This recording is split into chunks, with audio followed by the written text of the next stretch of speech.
नमस्ते। आज हम एक बहुत ही दिलचस्प कंडीशन के बारे में बात करने वाले हैं। एक ऐसी स्थिति जो दुनिया देखने के हमारे नजरिए को पूरी तरह से बदल सकती है। इसका नाम है निस्टैग्मस। तो चलिए शुरू करते हैं। स्क्रीन पर देखिए, यहाँ साफ साफ दिख रहा है कि एक सामान्य आंख की मूवमेंट और निस्टैग्मस में क्या फर्क है। बाईं तरफ एक बिल्कुल स्थिर नजर है ना, जिससे किसी भी चीज पर फोकस करना आसान होता है। लेकिन दाईं तरफ निस्टैग्मस की स्थिति है, जिसमें आंखें लगातार बिना रुके बिना कंट्रोल के हिल रही हैं। और बस यही यही अस्थिरता इस पूरी कंडीशन की जड़ है। तो सवाल ये उठता है कि ये कंडीशन जिसे हम स्क्रीन के दाईं ओर देख रहे हैं, आखिर है क्या। चलिए इसे ठीक से समझते हैं। अगर बिल्कुल आसान भाषा में कहें तो निस्टैग्मस में आंखें अपने आप एक रिदम में हिलती रहती हैं। और ये जो मूवमेंट है, ये साइड टू साइड मतलब हॉरिजॉन्टल हो सकती है, ऊपर नीचे यानी वर्टिकल, या फिर गोल गोल भी घूम सकती हैं।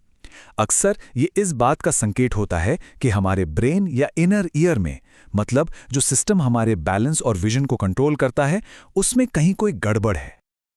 अब सोचिए, इस लगातार मूवमेंट का असर क्या होता होगा। इससे एक बहुत ही अजीब सा डिसोरिएंटिंग सा एहसास होता है, जिसे ऑसिलोप्सिया कहते हैं। इसमें ऐसा लगता है जैसे आसपास की पूरी दुनिया हिल रही है, कांप रही है, भले ही सब कुछ अपनी जगह पर स्थिर हो। इसको ऐसे समझिए जैसे चलती हुई कार से कोई साइन बोर्ड पढ़ने की कोशिश कर रहे हों। दुनिया कुछ वैसी ही अस्थिर और धुंधली सी लगती है। अब यहां एक दिलचस्प बात है, निस्टैग्मा सिर्फ एक तरह का नहीं होता। इसके कई अलग अलग प्रकार और वजहें हो सकती हैं। ये चार्ट देखिए, ये बहुत अच्छे से दो मेन टाइप्स दिखा रहा है। पहला है कंजेनिटल निस्टैग्मस, मतलब जन्मजात, जो पैदाइश के वक्त से ही होता है। ये अक्सर जेनेटिक होता है। और दूसरा है एक्वायर्ड निस्टैग्मस, जो जिंदगी में बाद में होता है। इसकी कई वजह हो सकती हैं, जैसे कोई न्यूरोलॉजिकल प्रॉब्लम, मान लीजिए स्ट्रोक, जिससे ब्रेन का वो हिस्सा डैमेज हो जाए जो आई मूवमेंट को कंट्रोल करता है, या फिर कुछ दवाओं के असर से भी ऐसा हो सकता है। और ये फर्क समझना बहुत जरूरी है, क्योंकि इसी से तय होता है कि मरीज का अनुभव कैसा होगा और उसका इलाज कैसे किया जाएगा। और एक्सपीरियंस में जमीन आसमान का फर्क होता है। जिन बच्चों को जन्म से निस्टैग्मस होता है ना, उनका ब्रेन बचपन से ही इस मूवमेंट का आदी हो जाता है, अडैप्ट कर लेता है। तो उन्हें अक्सर ये महसूस ही नहीं होता कि दुनिया हिल रही है। उनका दिमाग उस इनपुट को नॉर्मल मानकर स्टेबलाइज कर देता है।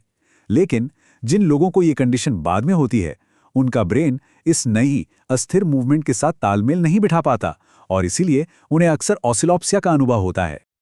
चलिए अब आगे बढ़ते हैं और देखते हैं कि इस कंडीशन के लक्षण क्या-क्या होते हैं।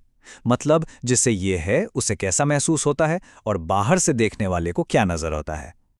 तो जिसे ये होता है, उसके लिए ये कैसा होता है। ऑसिलोप्सिया के बारे में तो हमने बात की, लेकिन उसके अलावा नज़र धुंधली हो जाती है, चीज़ों की गहराई का अंदाज़ा लगाना मुश्किल हो जाता है, और फोकस करने में भी बहुत दिक्कत होती है। अक्सर ये भी देखा जाता है कि लोग एक खास एंगल पर अपना सिर झुका लेते हैं ताकि उनकी नज़र थोड़ी स्थिर हो सके। इसे नल पॉइंट कहते हैं। और जाहिर है, ये सारी चुनौतियां रोज़मर्रा के काम को कितना मुश्किल बना देती होंगी। और ये वो चीज़ है जो एक डॉक्टर देखता है जब वो डायग्नोसिस कर रहा होता है। आंखों की मूवमेंट के अलग अलग पैटर्न, ये पैटर्न बहुत ज़रूरी सुराग होते हैं। जैसे जर्क निस्टैग्मस में क्या होता है, आंख एक तरफ धीरे धीरे जाती है और फिर झटके से वापस आती है। दूसरी तरफ है पेंडुलर निस्टैग्मस, जिसमें मूवमेंट एक पेंडुलम की तरह दोनों तरफ बराबर होती है। इन्हीं पैटर्न से ये पता लगाने में मदद मिलती है कि कंडीशन की असली वजह क्या है। अब भले ही इसका कोई पक्का इलाज अक्सर नहीं होता, पर अच्छी बात यह है कि इसे मैनेज करने और जिंदगी को बेहतर बनाने के लिए बहुत सारी रणनीतियां मौजूद हैं। देखिए, मैनेजमेंट का गोल सिर्फ आंखों की मूवमेंट को रोकना नहीं है। असली मकसद है कि इंसान की पूरी फंक्शनल एबिलिटी को सुधारा जाए। मतलब उन्हें बेहतर तरीके से पढ़ने, सेफ तरीके से चलने फिरने और कॉन्फिडेंस के साथ दुनिया से जुड़ने में मदद करना। ये एक होलिस्टिक अप्रोच है जो क्वालिटी ऑफ लाइफ पर फोकस करती है। तो इसका मैनेजमेंट मल्टी फैसेटेड होता है, मतलब कई तरीकों से किया जाता है। एक तरह से हर इंसान के लिए एक अलग टूल किट तैयार किया जाता है। इसमें नज़र ठीक करने के लिए चश्मे हो सकते हैं, सिर के पोस्चर को ठीक करने के लिए प्रिज्म वाले लेंस हो सकते हैं, आई मूवमेंट कम करने के लिए दवाइयां, और आंखों का कोऑर्डिनेशन बेहतर करने के लिए विजन थेरेपी भी हो सकती है। कुछ मामलों में तो सिर के झुकाव को कम करने के लिए सर्जरी भी एक ऑप्शन होता है। दवाइयाँ भी एक अहम रोल निभाती हैं, खास तौर पर एक्वायर्ड निस्टैग्मस में। जैसे गैबापेंटिन जैसी दवा ऑसिलोप्सिया यानी दुनिया के हिलने वाले एहसास को कम कर सकती हैं। वहीं बैक्लोफिन या मेमेंटीन जैसी दूसरी दवाएं कुछ खास तरह के निस्टैग्मस को टारगेट करती हैं जो बैलेंस या सेंट्रल नर्वस सिस्टम से जुड़े होते हैं। और हाँ, ये दवाएं हमेशा एक स्पेशलिस्ट की देखरेख में ही ली जाती हैं। मैनेजमेंट का सफ़र अक्सर ऑप्टिकल सॉल्यूशन से ही शुरू होता है। सबसे पहला कदम होता है सही नंबर का चश्मा, ताकि नज़र की कोई और बेसिक प्रॉब्लम हो तो वो ठीक हो जाए। इसके बाद लेंस में प्रिज्म भी डाले जा सकते हैं, जिससे सिर झुकाने की ज़रूरत कम हो जाती है। और कुछ लोगों के लिए तो कॉन्टैक्ट लेंस ज़्यादा फायदेमंद होते हैं, क्योंकि वो आँख के साथ साथ घूमते हैं, जिससे ऑप्टिकल सेंटर हमेशा सही जगह पर रहता है और नज़र साफ रहती है। और ये बात बहुत ही ज़्यादा ज़रूरी है, ख़ास तौर पर बच्चों के लिए। हमारा ब्रेन अडैप्ट करने में माहिर है और ये अडैप्टेशन बहुत पावरफुल है। इसलिए एक सपोर्टिव एनवायरनमेंट देना सबसे ज़रूरी है।